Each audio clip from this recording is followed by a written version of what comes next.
वो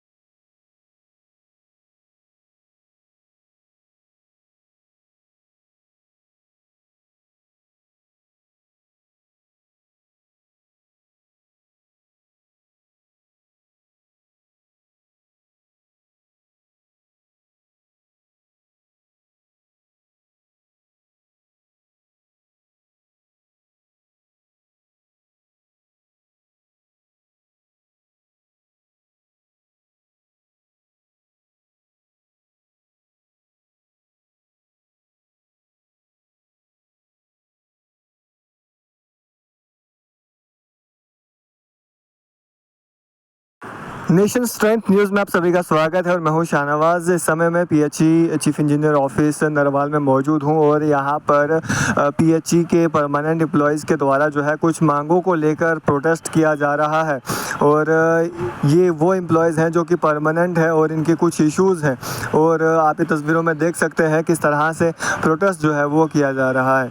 और हम कोशिश करेंगे हमारी बात जो है यहाँ पे इन लोगों से हो सके और जानेंगे कि क्या इश्यूज़ हैं इनके जो आज लेकर ये प्रोटेस्ट कर रहे हैं।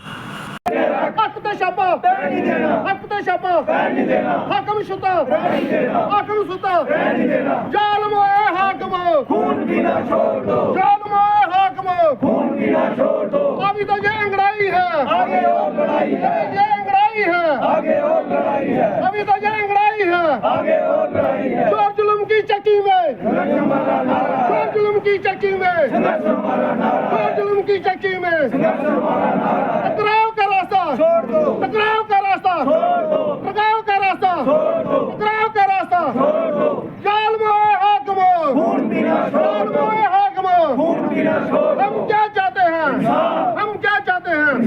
पीएचई एम्प्लॉयज यूनाइटेड फ्रंट जिंदाबाद, पीएचई एम्प्लॉयज यूनाइटेड फ्रंट जिंदाबाद। आज का हमारा जो प्रोटेस्ट डिमार्स्ट्रेशन है वो ये जो सरकार है, ये जो पीएचई एडमिनिस्ट्रेशन है, इनकी बेईमानी जो है, इनकी जो हठधर्मी है जो कर्मचारियों के प्रति है, उस इन सरकार को, इस एडमिनिस्ट्रेशन को जगाने के लिए हमने एक दिन का प्रदर्शन रखा है। और आज के प्रदर्शन में हमारी मुख्य मांग है कि डीपीसी इमीडिएट होनी चाहिए और जो लोग डीपीसी ने पहले क्लियर 8 साल पहले क्लियर किए हैं उनको कन्फर्म होना चाहिए। और हमारा जो SRO 380 की मॉडिफिकेशन है, जो 30 साल से जो सेक्टर के अंदर धूल चाट रहा है, और अभी 6 महीने में हमारे जो शलीन काबरा साहब है, हमारे कमिश्नर सेक्रेटरी, उन्होंने दबाकर अपने आपसी में रखा है।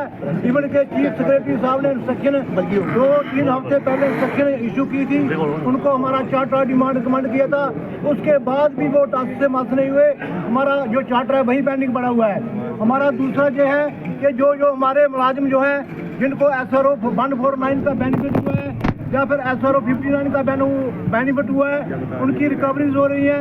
हम सरकार से मांग करते हैं कि इमीडिएट रिकवरीज को बंद होनी चाहिए। बाकी जो हमारे डेली वेजर भाई हैं उनकी रेगुलाइजेशन इमीडिएट होनी चाहिए। और जब तक उनकी रेगुलाइजेशन नहीं होती तब तक उनको 5 लाख रुपए की ग्रेच्युटी मिलनी चाहिए और उनके जो पेंडिंग बैकलॉग बेसिस वो क्लियर होने चाहिए। अगर सरकार या पीएचई एडमिनिस्ट्रेशन ने यही रवैया कर्मचारियों के प्रति अपना कर रखा तो आने वाले दिनों में हमारी एजिटेशन जो हम इसको इंटेंसिफाई करेंगे। अगली जो मीटिंग होगी उसमें ये सारी स्ट्रैटेजी बनेगी। यही हमारा कहना है आज का। आप क्या कहना चाहेंगे, क्योंकि जिस तरह से काफी लंबा समय हो चुका है, डीपीसी जो है अभी तक परमानेंट एम्प्लॉयज की नहीं हुई है, क्या कहना चाहेंगे?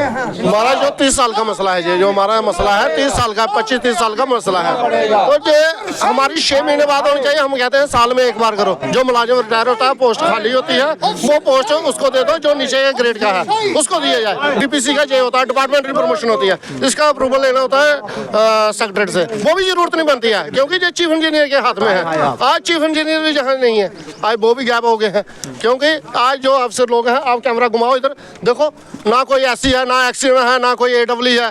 ऐसे इधर मेला लगा होता है, कति मार्च चल रहा है, मार्च चल रहा है, तो ऐसे मेला लगा होता है इधर। अपने काम के लिए, अपना टोका चलाने के लिए इनके पास टाइम है। हमारे मुलाजिमों के लिए टाइम नहीं है इनके पास, क्योंकि ये लोग हम नहीं चाहते हैं, हमें बर्दाश्त ही नहीं करते हैं। क्यों इन्हें देना पड़ता है, डीपीसी करनी है, इन्हें कौन सा अपने घर से देना है? डिपार्टमेंटल प्रमोशन है, जो पोस्ट खाली होती है उसको करो ना, फिलअप उसको करो, अपग्रेड करो उसको, क्यों नहीं करना है? कोई घर से करना है इन्होंने।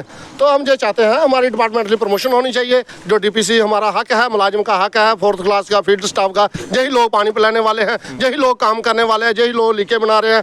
आज बोल रहे हैं ये कॉन्ट्रैक्टर सिस्टम है, काम हमारे जो डेली वेजर हैं उनसे लिया जा रहा है, परमानेंट बंदों से काम लिया जा रहा है, जो फीटर हैं चाहे वो ज्ञानती बेल पा रहे हैं उनसे काम लिया जा रहा है। हम पूछते हैं कौन सा ये कॉन्ट्रैक्टर सिस्टम है, कहाँ कॉन्ट्रैक्टर सिस्टम है, कहाँ है वो सिस्टम?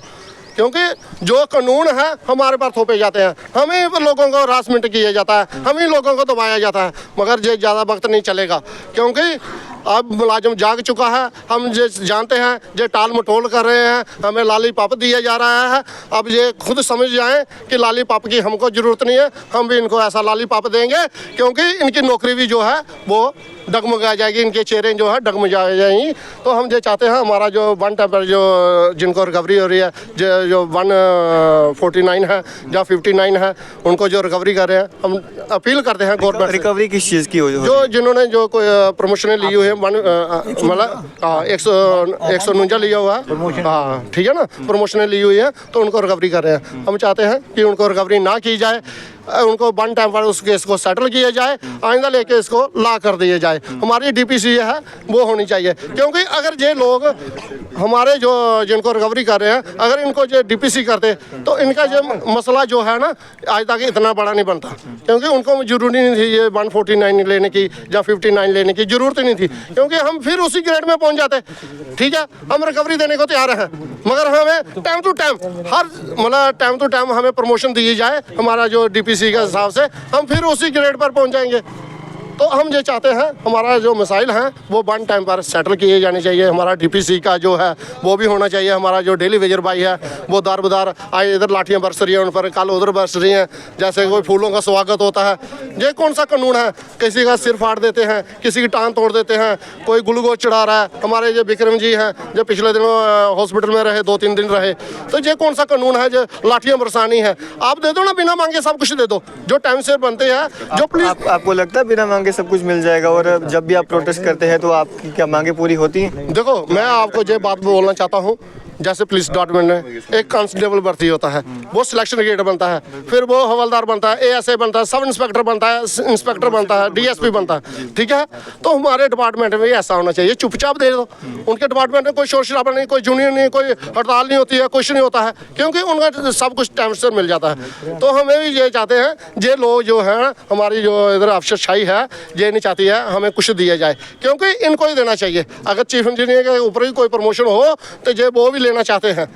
ये सोचते हैं कि हम भगवान विष्णु की जगह हम बैठना चाहते हैं, मगर ये ज़्यादा देर नहीं चलेगा, क्योंकि अगर मॉडल कोड कंडक्ट हट रही हम कोई ऐसा कोई आपस में मशवरा करके, जो हमारा फ्रंट है, ड्राइवर एसोसिएशन है, हमारी जो वेलफेयर एसोसिएशन है, जहाँ PHE एम्प्लॉई एसोसिएशन है, 3 यूनियन का जो फ्रंट बना हुआ है, जो डेली वेजर हैं वो हमारे भाई हैं, हमारे साथ ही चलते हैं। हमने ही उनको बोला है आप अलग से अपनी फाइट करो, अपनी मांगे, जो आपका दर्द है आप खुद बता सकते हो, कितना दर्द है आपके सीने में, जहाँ कितना आप पेन महसूस कर रहे हो, तो वो खुद बोल सकते हैं। इसलिए हमने उन लोगों को आगे किया हुआ है, नहीं तो वो हमारा ही हिस्सा है, वो हमारा ही एक अंग है। PHE एम्प्लॉई यूनाइटेड फ्रंट है जो ये एक बहुत बड़ा वृक्ष है, तो इसके जो हमारे टहनियाँ हैं सब, तो इसलिए हम ये चाहते हैं गवर्नमेंट को चेताना चाहते हैं, उनको फौरी तौर पर रेगुलराइज किया जाए, उनका जो बकाया वेतन है वो 1 टाइम पर दिए जाए, एक ही किस्त में। जो लोग मर चुके हैं हमारे डेली वेजर, उनका फैमिली मेम्बर को एक नौकरी मिलनी चाहिए, तो दूसरा उनका जो बकाया वेतन है, उनकी फैमिली जो सफ़र कर रही है,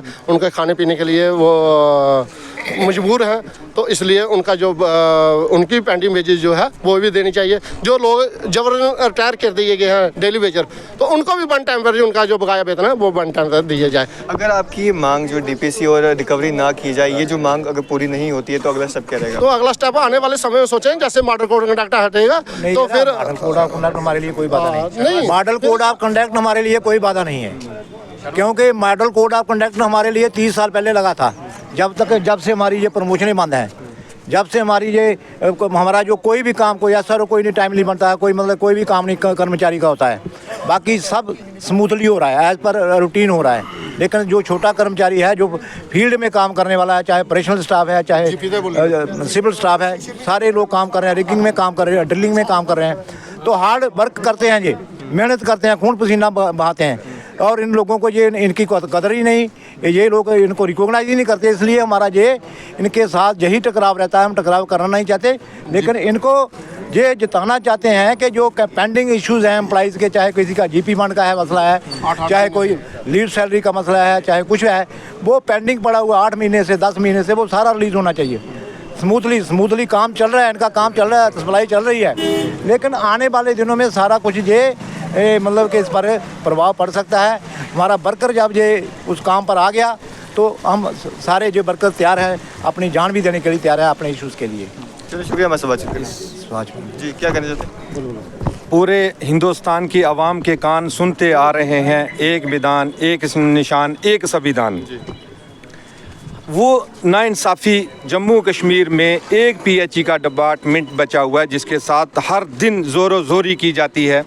पूरे हिंदुस्तान में और जम्मू कश्मीर में हर डिपार्टमेंट की DPC प्रमोशन जो एम्प्लॉय का हक है, मुझे ये समझ नहीं आती कि इनके आड़े क्या आता है। जब ये PHE डिपार्टमेंट को DPC का मुद्दा सामने आता है, ये बोलते हैं उसमें कानून ये नहीं है, उसमें 19 के बाद हम और पाबंद हो गए हैं।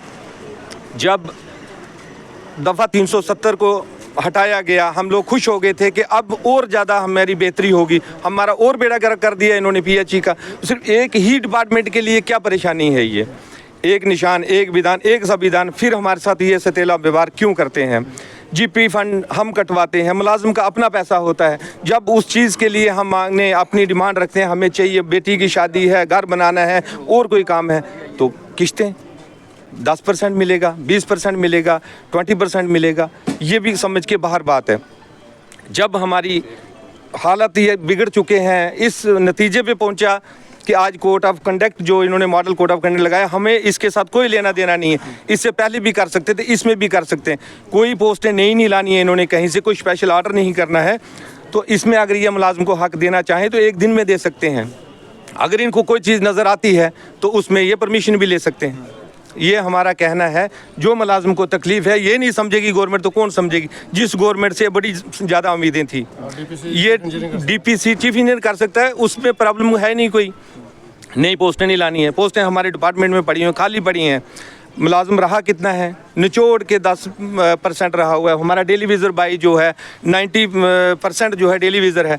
जब उनको अनदेखा किया जा रहा है, उनको कोई देख नहीं रहा है। हर दिन सड़कों पे होते हैं, काम भी करते हैं, अपना प्रोटेस्ट जताते हैं, एतराज़ जताते हैं, कोई पुरसाने हाल नहीं है। तो हम ये कहते हैं गवर्नमेंट से, हमारी भरपूर उम्मीद भी रखते हैं, इंतज़ार था हमें, और ये दिन देखना पड़ा। अब सरकार चेंज होने वाली है, सरकार का दोबारा टेन्योर शुरू भी हो सकता है, कौन आएगा कौन नहीं, लेकिन मुलाजिम के साथ जो है इंसाफ होना चाहिए। ये हमारी मांग है। चलिए जी, जिस तरह से यहाँ पे DPC की मांग जो है वो की जा रही है, और जो रिकवरी की जा रही है रिटायर्ड लोगों से, वो भी जो है कहा जा रहा है कि वो रिकवरी ना हो और इनकी मांगे जो है वो पूरी की जाए। आपकी सब पे क्या राय है? अभी अपनी राय कमेंट बॉक्स में ज़रूर दें, और इस तरह की अपडेट्स के लिए जुड़ रहे हैं मेरे साथ, देखते रहिए नेशन स्ट्रेंथ न्यूज़।